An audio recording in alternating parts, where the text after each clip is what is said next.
Assalamualaikum warahmatullahi taala wabarakatuh. Bagaimana kabarnya kalian hari ini? Semoga kalian dalam keadaan sehat walafiat.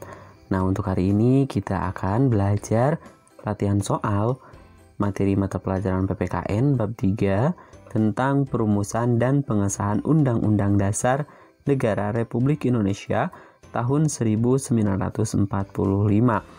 Ini latihan soal supaya kalian bisa lebih memahami lagi materi di bab 3 ini. Baik, langsung saja pada soal yang pertama.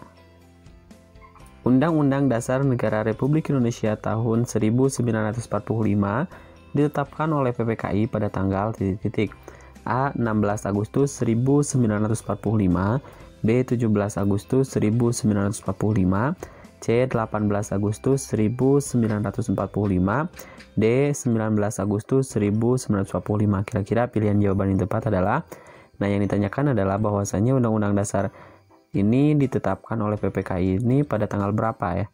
Nah, jawaban yang tepat adalah pada tanggal 18 Agustus. Jawabannya adalah yang C. Undang-Undang Dasar Negara Republik Indonesia tahun 1945 ditetapkan oleh PPKI pada tanggal 18 Agustus 1945. Baik, kita lanjutkan pada soal berikutnya nomor 2. Perubahan Undang-Undang Dasar Negara Republik Indonesia dilatar belakangi oleh hal-hal berikut ini kecuali A. Undang-Undang Dasar 1945 membentuk struktur ketatanegaraan yang bertumpu pada kekuasaan tertinggi di tangan MPR yang sepenuhnya melaksanakan kedaulatan rakyat. B. Undang-Undang Dasar 1945 memberikan kekuasaan yang sangat besar kepada pemegang kekuasaan eksekutif atau presiden. Yang C. Undang-Undang Dasar 1945 bersifat universal. Yang D. Undang-Undang Dasar 1945 mengandung pasal-pasal multitafsir yang terlalu luwes sehingga banyak menimbulkan banyak tafsiran. Kira-kira pilihan jawaban yang tepat adalah jawaban yang tepat adalah Undang-Undang Dasar 1945 bersifat universal. Jawabannya adalah yang C. Nah, perubahan Undang-Undang Dasar Negara Republik Indonesia dilatar belakangi oleh hal-hal berikut ini kecuali oleh Undang-Undang 1945 bersifat universal. Kita lanjutkan pada soal berikutnya. Tokoh panitia kecil yang menjelaskan tentang betapa pentingnya memahami proses penyusunan Undang-Undang Dasar adalah A. Profesor Dr. Supomo, B. Wongsonegoro, C. Panji Singgi, D. Haji Agus Salim.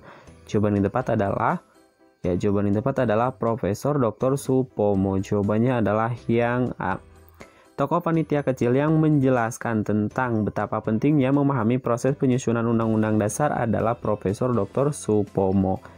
Kita lanjutkan pada soal nomor 4. Maksud dari adanya amandemen konstitusi menurut Si Sumantri adalah A. Mengubah isi Undang-Undang Dasar, B. Menghilangkan seluruh pasal, C. Menambah sesuatu yang belum diatur, D. Mengubah nama dan suasana kebatinan konstitusi. Ini adalah menurut Sri Sumantri. Jawaban yang tepat adalah maksud dari adanya amandemen konstitusi adalah mengubah isi Undang-Undang Dasar. Jawabannya adalah yang A. Perkataan perubahan dalam konstitusi asal katanya rubah dan kata kerjanya adalah merubah. Menurut Si Sumantri, mengubah Undang-Undang Dasar adalah atau konstitusi dapat berarti yang pertama adalah mengubah sesuatu yang sudah diatur dalam Undang-Undang Dasar atau konstitusi, memuat isi kesentuhan Undang-Undang Dasar menjadi lain dari semula melalui penafsiran. Yang kedua, menambahkan sesuatu yang belum diatur dalam Undang-Undang Dasar atau konstitusi. Jadi menurut Sri Sumantri mengatakan bahwa mengubah konstitusi atau Undang-Undang Dasar sama dengan mengamandemen konstitusi atau undang-undang yang mengubah isinya. Jadi jawaban yang tepat adalah yang A. Kita lanjutkan pada soal nomor 5. Berdasarkan KMB, Konferensi Meja Bundar Bangsa Indonesia mengubah bentuk negara Indonesia menjadi negara A. Serikat, B. Kesatuan, C. Federal Presidensial, D. Monarki. Jawaban yang tepat adalah berdasarkan KMB bentuk negara Indonesia adalah serikat. Jawabannya adalah yang A. Bagian terpenting dari keputusan KMB adalah terbentuknya negara Republik Indonesia Serikat. Baik, kita lanjutkan pada soal nomor 6. Berikut ini agenda yang dilaksanakan pada sidang BPUPKI tanggal 15 Juli 1945 adalah A. Penjelasan Insinyur Soekarno tentang naskah rancangan Undang-Undang Dasar. B. Penjelasan terhadap naskah Undang-Undang Dasar oleh panitia kecil perancang Undang-Undang Dasar. C. Penerima surat bulat naskah undang-undang, suara bulat naskah undang-undang. D. Jawaban A dan B benar. Kira-kira pilihan jawaban yang tepat adalah? Ya, jawaban yang tepat adalah penjelasan Insinyur Soekarno tentang naskah rancangan undang-undang dasar dan penjelasan terhadap naskah undang-undang oleh panitia kecil perancang undang-undang dasar. Jawaban yang tepat adalah yang D. Ya, jawabannya adalah A dan B benar. Berikut ini agenda yang dilaksanakan pada sidang BPUPKI tanggal 15 Juli 1945 adalah penjelasan Insinyur Soekarno tentang naskah rancangan Undang-Undang Dasar dan penjelasan terhadap naskah Undang-Undang Dasar oleh panitia kecil perancang Undang-Undang Dasar. Lanjutkan pada soal nomor 7. Di bawah ini yang bukan merupakan keputusan penting yang dihasilkan dalam sidang PPKI pada tanggal 18 Agustus 1945 adalah A. Mengesahkan Undang-Undang Dasar 1945. B. Menetapkan Insinyur Soekarno sebagai Presiden dan Dr. Anus Muhammad Hatta sebagai Wakil Presiden Republik Indonesia. C. Membentuk DPR. D. Membentuk Komite Nasional Indonesia Pusat. Jawaban yang tepat adalah yang bukan merupakan keputusan penting adalah yang C, yaitu membentuk DPR. Di bawah ini yang bukan merupakan keputusan penting yang dihasilkan dalam sidang PPKI pada tanggal 18 Agustus 1945 adalah membentuk DPR. Kita lanjutkan pada soal nomor 8. Berikut ini adalah hasil pembahasan yang disepakati oleh panitia kecil perancang Undang-Undang Dasar pada tanggal 13 Juli 1945 kecuali A. Ketentuan lembaga negara. B. Negara Kesatuan. A. Ketentuan lambang negara. B. Negara Kesatuan. C. Sebutan Majelis Permusyawaratan Rakyat. D. Penetapan waktu proklamasi. Jawaban yang tepat adalah kecuali penetapan waktu proklamasi. Jawabannya adalah yang D. Berikut ini adalah hasil pembahasan yang disepakati oleh panitia kecil perancang Undang-Undang Dasar pada tanggal 13 Juli 1945 kecuali penetapan waktu proklamasi. Kita lanjutkan pada soal nomor 9. Perhatikan pernyataan berikut ini. Yang pertama adalah Undang-Undang Dasar Sementara Republik Indonesia Serikat atau RIS 1945. Nomor 2 Undang-Undang Dasar Sementara 1950. 3 liberal, 4 komunis, 5 Undang-Undang Dasar 1945. 3 konstitusi yang pernah berlaku di Indonesia ditunjukkan oleh pernyataan nomor. Nah, yang pernah berlaku itu adalah Undang-Undang Dasar 1945, terus juga UUDS dan Konstitusi RIS ya. Nah, kalau yang pertama yaitu Konstitusi RIS. Konstitusi RIS itu pada tahun 1949 bukan 45 itu ya. Nah, berarti ini jawaban yang tepat adalah kalau liberal sama komunis ini jelas tidak ya.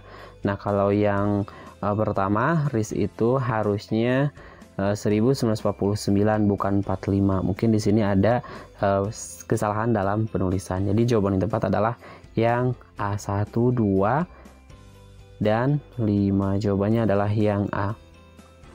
Undang-Undang Dasar 1945 periode 18 Agustus 1945 sampai dengan 27 Desember 1949. Nah, periode berikutnya yaitu Konstitusi RIS yaitu pada tahun 1949 yang ini ya. Periode berikutnya yaitu pada tahun 1949. Nah, ini. Berarti yang ketiga adalah berlakunya Undang-Undang Dasar Sementara. Ini berarti yang betul adalah Undang-Undang Dasar 1945. Lalu Undang-Undang Dasar Sementara 1950 dan Konstitusi RI 1949. Jadi jawaban yang tepat adalah di sini 1, 2, dan 5. Kenapa yang A tidak B, C, dan D? Karena yang tepat itu adalah yang A. Sedangkan di sini ada kesalahan dalam pembuatan soal atau penulisan soal. Ya, harusnya Konstitusi RIS pada tahun 1949. Baik, kita lanjutkan pada soal berikutnya, nomor 10. Di bawah ini pernyataan yang benar tentang konstitusi menurut Zimli Asidki adalah titik-titik. A. Konstitusi merupakan hukum dasar yang dijadikan pegangan dalam penyelenggaraan pemerintahan negara. B. Konstitusi bukan merupakan undang-undang biasa. Konstitusi tidak ditetapkan oleh lembaga legislatif biasa tetapi oleh badan khusus dan lebih tinggi kedudukannya. Yang C. Konstitusi dalam hierarki hukum merupakan hukum yang paling tinggi dan fundamental sifatnya sehingga peraturan-peraturan di bawah ini tidak bertentangan dengan undang-undang dasar. Yang D. Semua jawaban benar. Jadi yang ditanyakan adalah konstitusi menurut Zimli Asidki. Jawaban yang tepat adalah yang B. Ya, jawabannya adalah yang B. Konstitusi menurut Zimli Asidki adalah konstitusi bukan merupakan undang-undang biasa. Konstitusi tidak ditetapkan oleh lembaga legislatif biasa tetapi oleh badan khusus dan badan yang lebih tinggi kedudukannya. Jadi jawaban yang tepat adalah yang B. Kita lanjutkan pada soal nomor 11. Aturan pokok-pokok dasar negara, bangunan negara, dana, dan tata negara yang mengatur perikehidupan suatu bangsa di dalam persekutuan hukum negara disebut sebagai konstitusi. A tertulis, B tidak tertulis, C tersirat, D termaktub. Jawaban yang tepat adalah tertulis, konstitusi yang tertulis. Nah, jawaban yang tepat adalah yang A. Aturan-aturan pokok dasar negara, bangunan negara, dan tata negara yang mengatur perikehidupan suatu bangsa di dalam persekutuan hukum negara disebut sebagai konstitusi tertulis. Kita lanjutkan pada soal berikutnya, nomor 12. Di bawah ini pernyataan yang benar berkaitan dengan Undang-Undang Dasar adalah titik-titik. A. Undang-Undang Dasar merupakan naskah yang memaparkan rangka dan tugas-tugas pokok dari badan-badan pemerintahan suatu negara dan menentukan pokok-pokok cara kerja badan-badan tersebut. Yang B. Undang-Undang Dasar memiliki fungsi yang khas yaitu membatasi kekuasaan pemerintahan agar penyelenggaraan kekuasaan tidak berjalan sewenang-wenang. Yang C. Undang-Undang Dasar tidak dapat dijalankan pedoman apabila isi dan maknanya tidak sesuai dengan perkembangan zaman. Yang D. Jawaban A dan B benar. Nah, pernyataan yang benar yang berkaitan dengan Undang-Undang Dasar itu adalah yang jawaban yang tepat adalah yang D, yaitu bahwa yang A sama yang B ini benar ya. Pernyataan yang benar berkaitan dengan Undang-Undang Dasar adalah Undang-Undang Dasar merupakan naskah yang memaparkan rangka dan tugas-tugas pokok dari badan-badan pemerintah suatu negara dan menentukan pokok-pokok cara kerja badan-badan tersebut. Dan Undang-Undang Dasar memiliki fungsi yang khas yaitu membatasi kekuasaan pemerintahan agar penyelenggaraan kekuasaan tidak berjalan sewenang-wenang. Kita lanjutkan pada soal nomor 13. Salah satu istilah konstitusi adalah berasal dari bahasa Inggris yaitu constitution yang berarti titik-titik. A. Undang-undang dasar, B. Hukum dasar, C. Tata negara, D. Jawaban A dan B benar.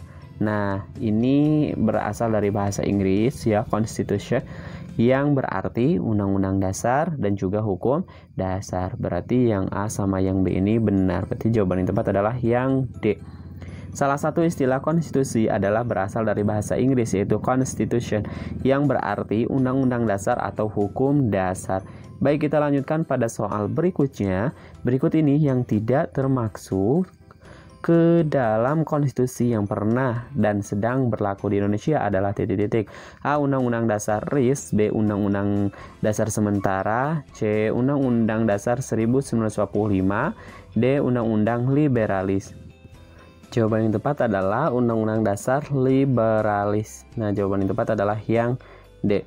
Berikut ini yang tidak termaksud konstitusi yang pernah dan sedang berlaku di Indonesia adalah Undang-Undang Liberal. Kita lanjutkan pada soal berikutnya nomor 15. Tujuan amandemen Undang-Undang Dasar 1945 yaitu menyempurnakan aturan dasar mengenai jaminan dan pelaksanaan kedaulatan rakyat serta memperluas partisipasi rakyat agar sesuai dengan titik-titik. A. Pendapat para ahli hukum. B. Perkembangan paham demokrasi. C. Cita-cita para pendiri negara.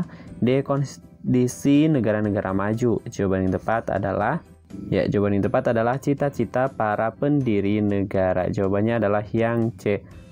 Tujuan amandemen Undang-Undang Dasar 1945 yaitu menyempurnakan aturan dasar mengenai jaminan dan pelaksanaan kedaulatan rakyat serta memperluas partisipasi rakyat agar sesuai dengan cita-cita para pendiri negara. Jadi jawaban yang tepat adalah yang C. Soal berikutnya nomor 16. Di bawah ini yang bukan merupakan kedudukan Undang-Undang Dasar 1945 adalah titik-titik. A. Sebagai hukum dasar satu-satunya yang berlaku di Indonesia. B. Hukum dasar yang berlaku di Indonesia. C. Hukum dasar tertulis yang berlaku di Indonesia. D. Hukum dasar yang dapat berubah-ubah sesuai dengan kondisi bangsa. Jawaban yang tepat adalah, yang ditanyakan di sini adalah yang bukan merupakan kedudukan. Yang bukan merupakan kedudukan adalah yang D. Yang bukan merupakan kedudukan Undang-Undang Dasar 1945 adalah hukum dasar yang dapat berubah-ubah sesuai dengan kondisi bangsa. Kita lanjutkan pada soal berikutnya nomor 17. Undang-Undang Dasar 1945 merupakan hukum dasar tertulis. Di samping hukum dasar tertulis yang istilahnya adalah titik-titik. A. Konstitusi. B. Undang-undang. C. Dekret. D. Konvensi. Jawaban yang tepat adalah konstitusi ya. Nah, kalau konvensi ini adalah kebiasaan-kebiasaan yang sering dilakukan dalam pemerintahan. Contohnya pidato presiden ya. Dan misalkan yang lainnya adalah persidangan dan yang lain-lain. Undang-Undang Dasar 1945 merupakan hukum dasar tertulis. Di samping hukum dasar tertulis yang istilahnya adalah konstitusi. Kita lanjutkan pada soal nomor 18. Berikut ini yang merupakan sumber hukum pembentukan Negara Kesatuan Republik Indonesia adalah titik-titik. A. Pancasila. B. Proklamasi 17 Agustus 1945. C. Undang-Undang Dasar 1945. D. Piagam Jakarta. Nah, di sini yang ditanyakan adalah sumber hukum. Nah, kalau sumber hukum adalah undang-undang ya. Sumber hukum pembentukan Negara Kesatuan Republik Indonesia adalah Undang-Undang Dasar 1945. Kita lanjutkan pada soal berikutnya nomor 19. Penyimpangan konstitusi pada periode 18 Agustus 1945 sampai dengan 27 Desember 1949 adalah titik-titik. A. Negara Kesatuan Republik Indonesia berubah menjadi federasi. B. Persatuan dan kesatuan menjadi goyah. C. Kehidupan politik tidak stabil. D. Pemilihan presiden seumur hidup. Di sini adalah bentuk penyimpangan. Nah, kalau bentuk penyimpangan adalah pemilihan presiden seumur hidup. Jawabannya adalah yang D. Penyimpangan konstitusi periode 18 Agustus 1945 sampai dengan 27 Desember 1949 adalah pemilihan presiden seumur hidup. Jawaban yang tepat adalah yang D. Kita lanjutkan pada soal nomor 20. Berikut ini yang merupakan alasan pentingnya konstitusi bagi suatu negara adalah titik-titik. A. Isinya memuat dasar dari struktur dan fungsi dari negara. B. Dibuat oleh DPR dan Presiden yang mempunyai kewenangan hukum. C. Materinya mengatur kehidupan negara. D. Adanya pengakuan hak dan kewajiban negara lain. Jawaban yang tepat adalah bahwa isinya memuat dasar dari struktur dan fungsi dari negara. Jawabannya adalah yang A. Berikut ini yang merupakan alasan pentingnya konstitusi bagi suatu negara yang isinya memuat dasar dari struktur dan fungsi dari negara. Soal berikutnya nomor 21. Sidang PPKI pada tanggal 18 Agustus 1945 menghasilkan keputusan titik-titik. A. Menetapkan dan mengesahkan Undang-Undang Dasar 1945. B. Menetapkan bentuk negara Indonesia yang merdeka. C. Menetapkan keanggotaan MPR dan DPR.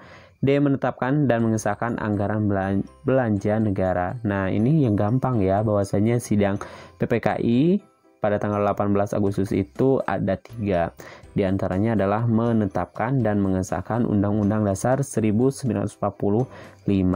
Nah, keputusan penting dalam sidang PPKI pada tanggal 18 Agustus 1945 yang pertama adalah mengesahkan dan menetapkan Undang-Undang Dasar. Yang kedua memilih apa, yaitu memilih presiden dan wakil presiden. Yang ketiga membentuk komite nasional. Jadi ada 3 ya. Yang pertama mengesahkan dan menetapkan Undang-Undang Dasar 1945. Yang kedua memilih presiden dan wakil presiden. Yang ketiga adalah membentuk sebuah komite nasional. Kita lanjutkan pada soal nomor 22. Istilah konstitusi berasal dari bahasa Prancis. Constiver artinya titik-titik. A. Membentuk negara. B. Persatuan negara. C. Dasar negara. D. Pemerintahan. Jawaban yang tepat adalah yang A. Membentuk negara. Istilah konstitusi berasal dari bahasa Prancis. Constiver artinya membentuk negara. Kita lanjutkan pada soal nomor 23. Bentuk negara yang dianut Indonesia saat menggunakan Undang-Undang Dasar 1950 adalah titik-titik. A. Federal. B. Parlementer. C. Kerajaan. D. Kesatuan. Jawaban yang tepat adalah kesatuan. Jawabannya adalah yang D. Nah ini adalah undang-undang sementara ya. UUDS. Ini adalah tentang UUDS 1950. Nah, UUDS ini bentuk negaranya adalah kesatuan, sedangkan konstitusi RIS adalah bentuk negaranya adalah serikat. Dan ini periode Undang-Undang Dasar 1945 sampai 49 itu adalah kesatuan yang berbentuk republik. Kita lanjutkan pada soal nomor 24. Fungsi konstitusi ditinjau dari tujuannya, yaitu untuk titik-titik. A. Membatasi kekuasaan pemerintah. C. Mengatur tugas lembaga negara. B. Mengatur tugas lembaga negara. C. Menjamin hak-hak warga negara. D. Membantu para pejabat negara. Jawaban yang tepat adalah membatasi kekuasaan pemerintahan. Jawabannya adalah yang A. Adapun secara umum fungsi konstitusi sebagai berikut. Yang pertama sebagai penentu dan pembatas kekuasaan lembaga negara. Yang kedua untuk mengatur hubungan kekuasaan antara lembaga negara yang satu dengan yang lain. Yang ketiga untuk mengatur hubungan antara lembaga negara dengan warga negara. Yang keempat, konstitusi menjadi sumber legitimasi terhadap kekuasaan negara. Yang terakhir sebagai sarana pengendalian masyarakat baik dalam bidang politik maupun dalam bidang sosial budaya. Kita lanjutkan pada soal nomor 25. Pada awal kemerdekaan Indonesia, konstitusi yang berlaku adalah titik-titik. A. Undang-Undang Dasar 1945. B. Konstitusi RIS. C. Undang-Undang Dasar Sementara 1950. D. Undang-Undang Dasar hasil amandemen. Jawaban yang tepat adalah yang A. Undang-Undang Dasar 1945. Nah, jadi 3 konstitusi yang pernah berlaku di Indonesia. Yang pertama adalah Undang-Undang Dasar 1945, yang kedua Konstitusi RIS 1949, yang ketiga adalah Undang-Undang Dasar Sementara 1950. Kita lanjutkan pada soal nomor 26. Berikut ini yang tidak termasuk isi dari Dekret Presiden 5 Juli 1959 adalah titik-titik. A. Pembentukan kabinet baru. B.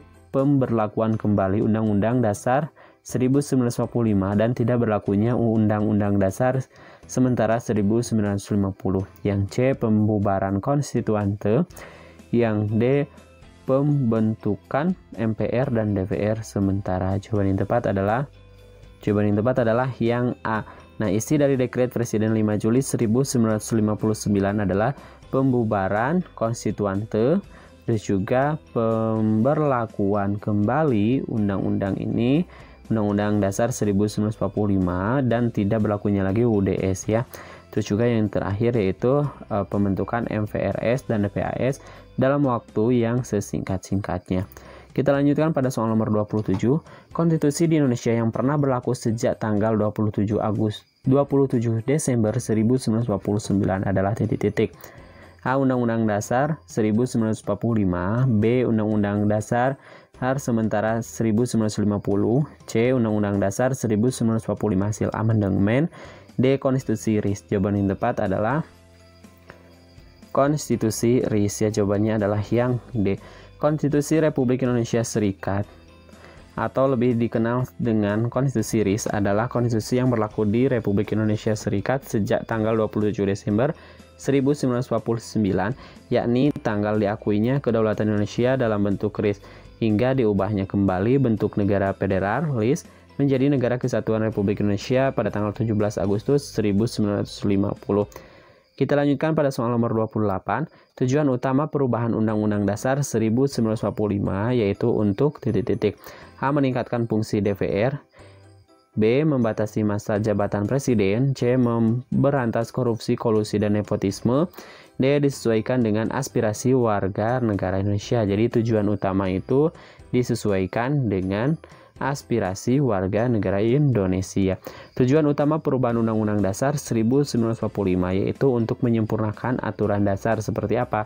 Tatanan negara, kedaulatan negara, hak asasi manusia, pembagian kekuasaan, eksistensi negara, demokrasi, dan negara hukum, serta hal-hal lain yang sesuai dengan berkembangnya aspirasi dan kebutuhan bangsa.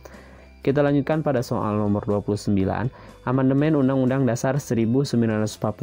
Tahap pertama disahkan pada tahun A. 98, B. 99, C. 2000, D. 2003. Nah, ini adalah amandemen tahap pertama. Amandemen tahap pertama itu dilakukan pada tahun 1999. Jawabannya adalah yang B. Nah, ini jadi secara berturut-turut ya, tahap pertama, kedua, tiga, dan keempat. Jadi dari mulai 99 sampai dengan 2002. Kita lanjutkan pada soal yang terakhir. Masa berlakunya Undang-Undang Dasar pada kurun waktu pertama adalah A. 18 Agustus 1945 sampai dengan 17 Agustus 1948, B. 18 Agustus 1945 sampai dengan 17 Agustus 1949, C. 18 Agustus 1945 sampai dengan 27 Desember 1949, D. 17 Agustus 1950 sampai dengan 5 Juli 1959. Jawaban yang tepat adalah yang C ya. Undang-Undang Dasar 1945 berlaku dalam dua kurun waktu. Berlakunya Undang-Undang Dasar 1945 dalam kurun waktu pertama pada tanggal 18 Agustus 1945 sampai dengan 27 Desember 1949. Nah, sampai jumpa di pembahasan selanjutnya. Insya Allah akan dibuatkan part 2. Jadi agar tujuannya supaya kita atau kalian lebih memahami lagi materi di bab 3 ini dengan latihan-latihan soal seperti ini. Sekian, sampai ketemu di pembahasan selanjutnya. Semoga bermanfaat. Kami akhiri. Assalamualaikum warahmatullahi wabarakatuh.